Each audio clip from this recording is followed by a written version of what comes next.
from the heart of the tri-state area, street level on 5th Avenue, with Dana Tyler and Stephen Clark. This is News 2 at 4.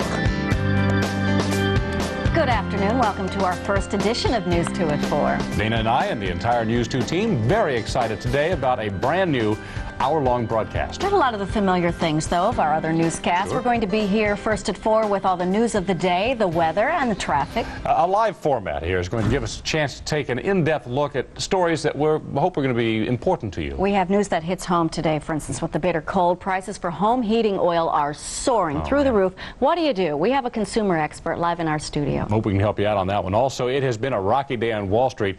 We'll have the final numbers for you in a live report. Alexis Christopher is standing by at NASDAQ today. And the buzz around town today, the Golden Globes on television last night. We have a senior editor of People magazine with more on the winners, the losers, and those skimpy outfits. Like I'm complaining. Also, we'll meet the elderly woman from Harlem who took her apartment building back from drug dealers. And as you can see, she transformed it back into a home. Did a great job. Now with your first check of the weather, Ira Jo Fisher outside on the plaza. Ira? Dana, Stephen, good afternoon. It's so good to see you and to be with you all over again right here on Channel 2. We have a winter storm watch in effect for Suffolk County for tomorrow. That's right. It looks like we're going to get another taste of winter in the form of SNOW. How much? Well, you stay tuned. We'll talk about your weather and mine because remember, Dana and Stephen, we're in this together. All right. We certainly are, Ira. Thanks for being with us. And right now, the news. We're following a breaking story right off the bat here today. A mechanic just made a gruesome discovery at Newark Airport. You hear about these kinds of stories. Well, it's come true. Joe Bierman, live in Chopper 2 over the scene. Joe? Well, Stephen, we're here high above Newark Airport. You're looking at an MD-11 Northwest jet here that landed at Newark Airport about 1:30. Now, the story we hear is a mechanic was walking around the jet doing a post-flight inspection, and down here where all the activity is at the right main landing gear, he first thought what he discovered was some excess baggage. It turned out to be a human body.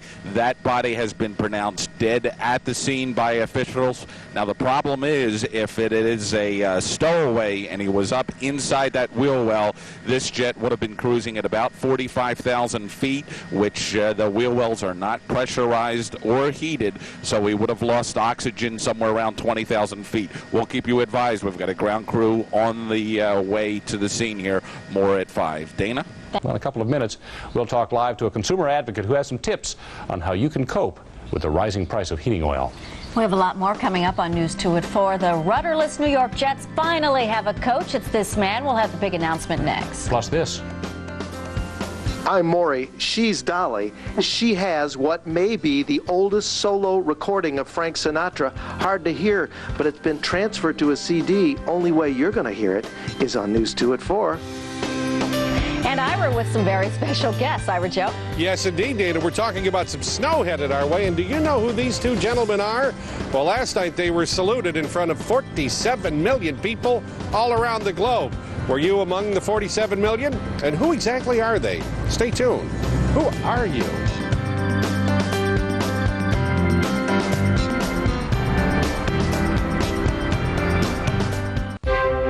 In a city this big, you've got to make a big commitment to local news. That's why at News 2, we're taking it up a notch. We've hired more reporters. Moved to new studios. On the street, at the heart of it all. And here's the really big news. We've introduced a new hour of local news, weekdays at 4. So whether you watch in the morning, noon, 4, 5, 6, or 11, you'll get more reporters, more experience, more coverage of the entire tri-state area. That's our promise. Watch News 2. For 524 West 57th Street, New York, New York, 10019, or head to our website, www.cbsnewyork.com. I'm Stephen Clark. Glad you decided to join us for our very first edition of News 2 at 4. I'm Dana Tyler. See you tonight at 6, and now stay tuned for News 2 at 5. It's time for News 2. Story. The grandmothers of Elian Gonzalez are on a mission to Miami. They arrived from New York to see the 6-year-old boy at the center of an international custody battle. Good evening, everyone. I'm Lisa Hill. And I'm Jim Rosenfield. The grandmothers made a surprise change of plans. They were going to go home to Cuba.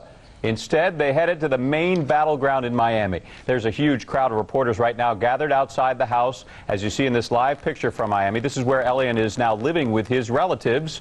And right now, officials are trying to arrange for the grandmothers to see the young boy. News 2 reporter Lou Young is in our newsroom with the latest on this story. Lou? Well, Jim, it is a dramatic scene about to unfold in Miami. Close blood relatives who want Elian Gonzalez returned to Cuba will meet the boy possibly in the home of the more distant great uncle who has been caring for him and who wishes to keep him in the U.S.